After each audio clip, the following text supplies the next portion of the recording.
Controversy has raged about the age of the Sphinx. Some believe it to be thousands of years older than thought so far, but there's no doubt where he looks at. And he looks due east when the sun rises at the equinox.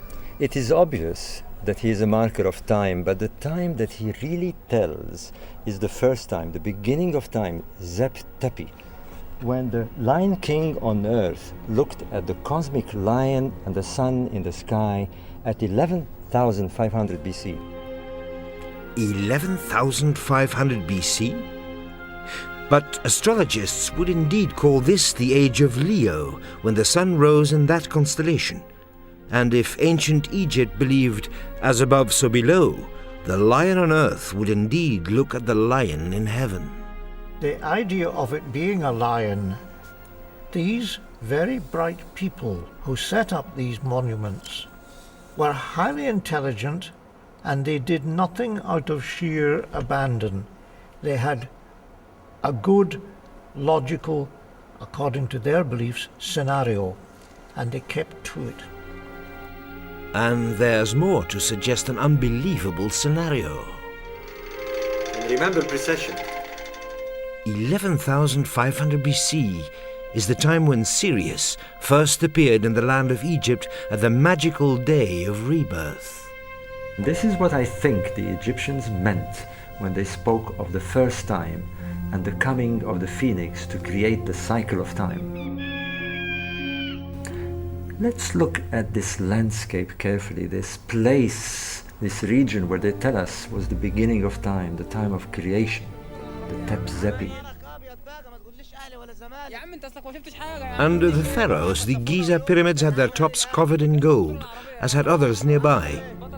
Egyptologists have begun to wonder whether this was to make them connect with other monuments within sight. The father of astronomy, the Greek Eudoxus, describes a large tower where Egypt's priests came to observe the stars at what the ancients called Letopolis, some 20 miles due north of the Great Pyramid. Its diagonal aimed at the great temple of Heliopolis.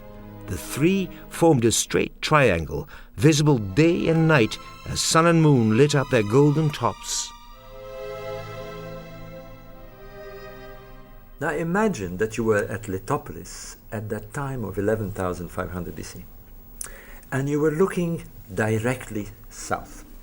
What would you see? A landscape that is uncannily similar to what you have on the ground.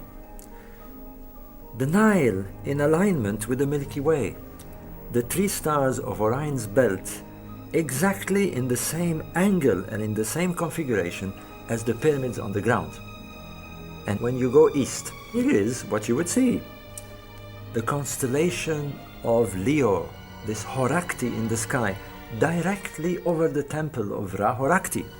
And a short while later, you would see the sun blazing right above the temple. This cannot be a coincidence. The sky locked in the image of an incredibly distant past.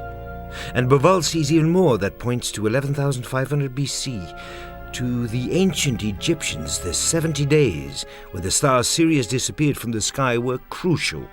Mummification, all of Egypt awaited the moment of rebirth, these 70 days.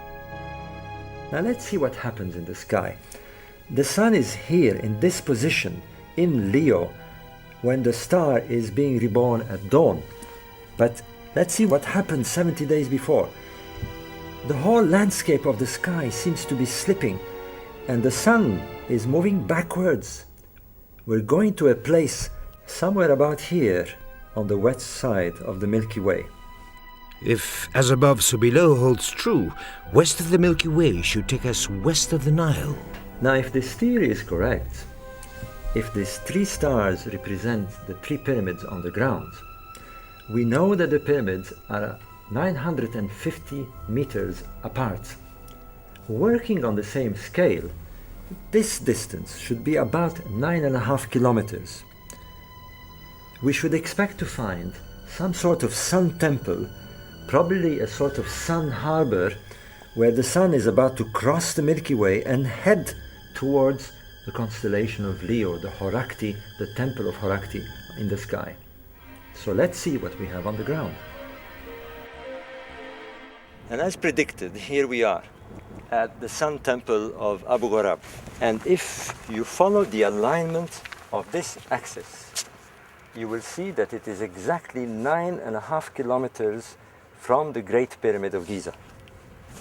This area here seems to be a sort of pharaonic religious port, with even a ship and a causeway that is directed to Heliopolis in that direction.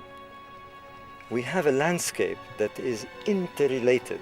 Heliopolis, Letopolis, Giza, Abu Ghorab, and seems to be in exactly the image of the first time landscape in the sky.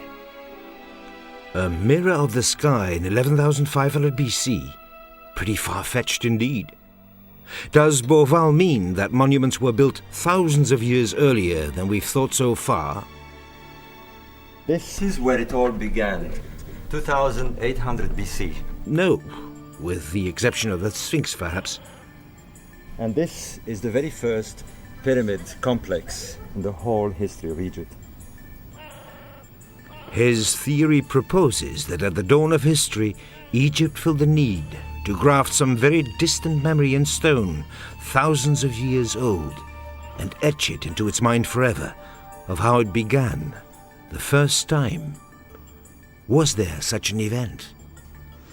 Egypt experienced major and dramatic changes at the end of the Ice Age, when very high, exceptionally high floods covered the floodplain. The time the ice began to melt, when the poles suddenly jerked away to new positions, when something wiped out the animals of North America. Any mammal larger than a coyote largely became extinct within a few tens of years. Yes, that is, in fact, a great catastrophe. When the average temperature in the world shot up with as much as 5 degrees.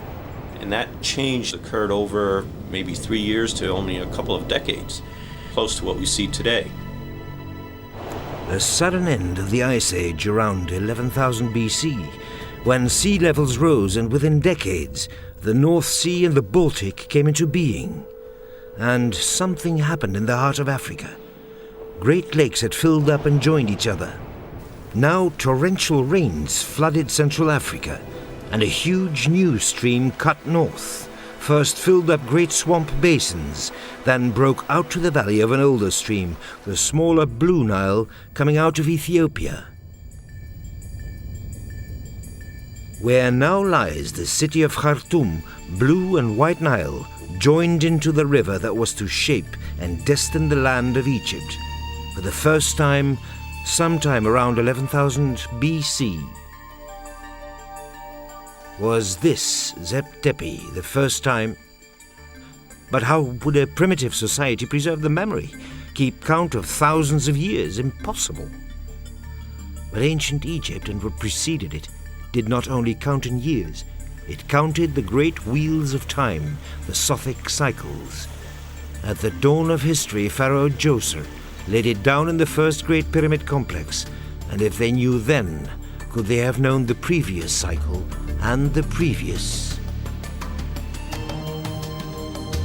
The first time. Bauval finds it commemorated in their myths and monuments, and in the stars.